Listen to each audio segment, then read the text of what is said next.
Ini soalnya negosiasi sama saya, nggak mau saya diatur-atur sama asing.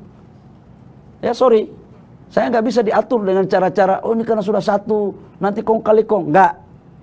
Berpikiran saya adalah mana yang terbaik untuk negara, itu yang kita lakukan.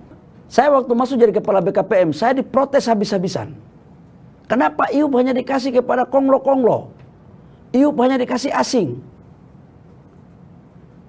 Sekarang kita mau kasih organisasi kemasyarakatan, ribut pula. Maunya apa sih sebenarnya? Politik udah selesai kok. Pak Prabowo udah menang 58%. Nggak ada utang politik. NU itu jangankan politik. Negara aja diserahkan nyawanya untuk membela negara. Jangan mengkerdilkan organisasi-organisasi besar. Jangan. Mereka itu adalah tiang daripada kehadiran dan kekokohan bangsa. Jangan kita membawa pada ruang-ruang sempit untuk menerjemahkan tentang kehadiran, positioning dan kontribusi organisasi keagamaan ini kepada bangsa dan negara. Mbak, kalau hanya karena persoalan politik, kita kan cuma kasih NU, tapi ini kan kita mau kasih semua toh. Logikanya kan emang semua itu dukung Prabowo. Aku mau tanya kamu. Nggak semua kan? Tulis baik-baik. Jadi kami memberikan, tidak melihat urusan politik, ya. Tulis baik-baik.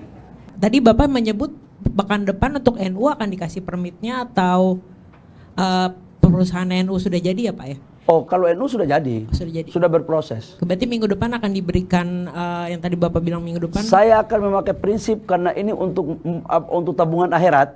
Kita ini kan semua berbuat baik kan? Lebih cepat lebih baik.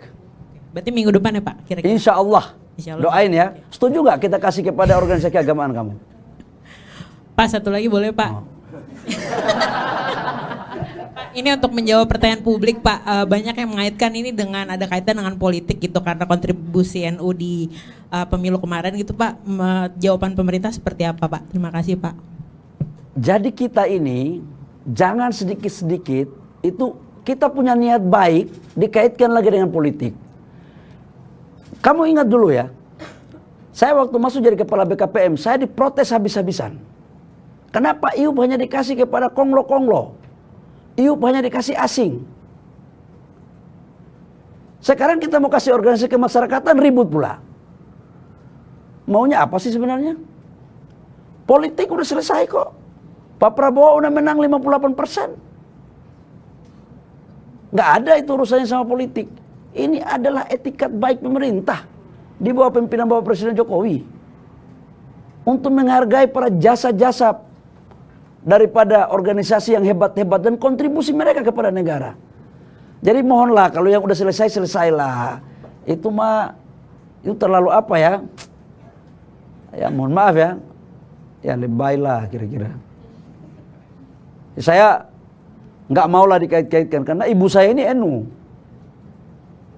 Jangan anaknya udah jadi menteri investasi, nggak ada kita selesai jadi menteri apa yang kita kasih kan. Dan saya dulu sekolahnya SMP IPK. Jadi saya juga harus bijak kepada saudara-saudara kita. Semua agama di Republik ini mempunyai hak yang sama. Yang telah diakui. Jadi nggak boleh ada diskriminasi. Harus sama secara proporsional.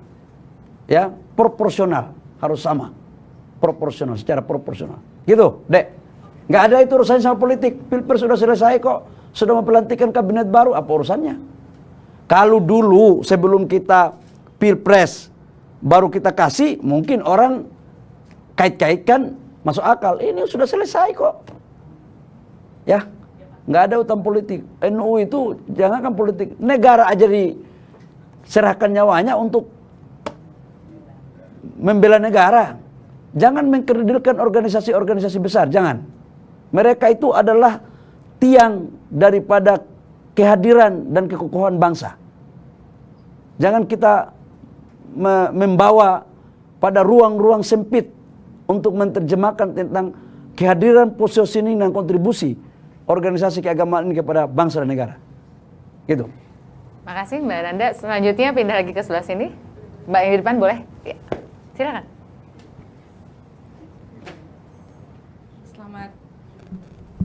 Selamat siang Pak Bahri. Sebentar, Mbak. Kalau hanya karena persoalan politik, kita kan cuma kasih NU, tapi ini kan kita mau kasih semua toh. Logikanya kan emang semua itu dukung Prabowo. Aku mau tanya kamu. Nggak semua kan? Tulis baik-baik. Jadi kami memberikan, tidak melihat urusan politik, ya. Tulis baik-baik. Pertama tadi badan usaha itu kan akan diberikan ke badan usaha. Berarti Ormas itu harus membuat badan usaha baru atau yang sudah ada, Pak? Silakan lanjut. Oke. Kamu Itu nanti seperti kita anggota DPR nanti kita tanya jawab. Apa lagi? Oke, lanjut ya, Pak. Nah, terus tambang yang mau dikasih itu kan katanya ex-PKB 2B. Nah, itu di daerah mana aja, Pak? Nah, mau nanya juga kenapa yang dikasih itu khusus tambang batu bara, kenapa enggak mineral lainnya?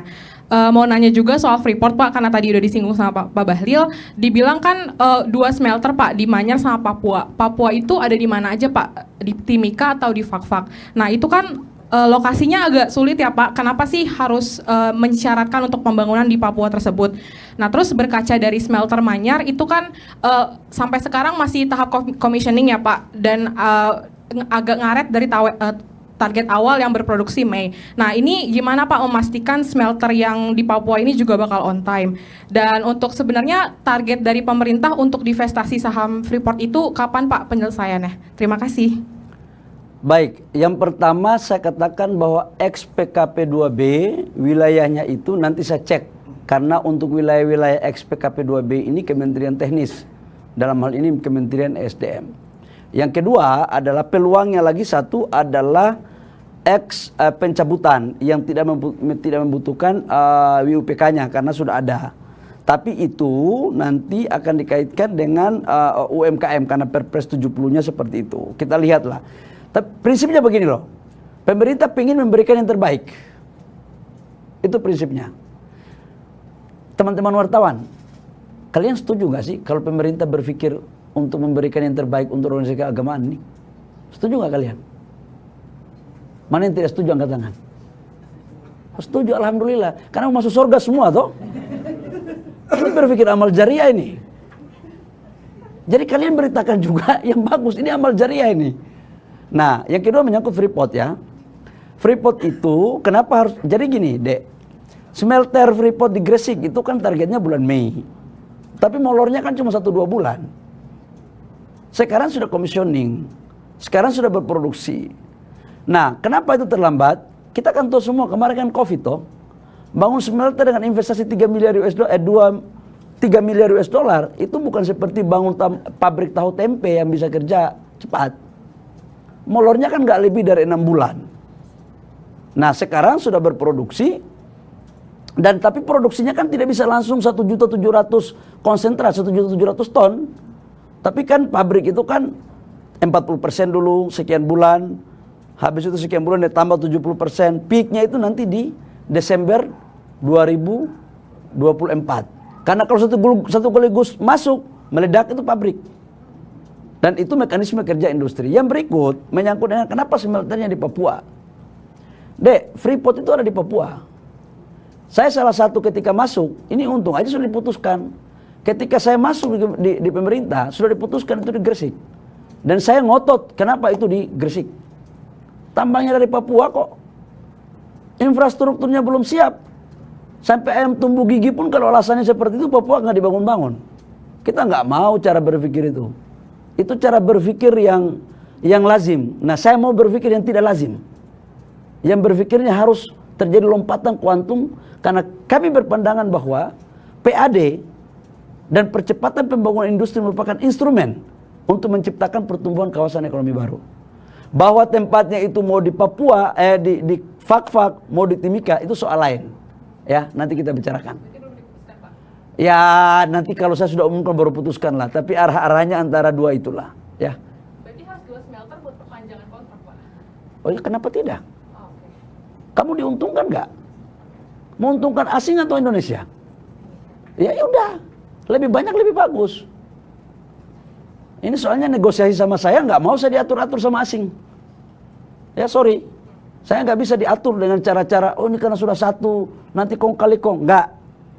Perpikiran saya adalah mana yang terbaik untuk negara, itu yang kita lakukan. Ya.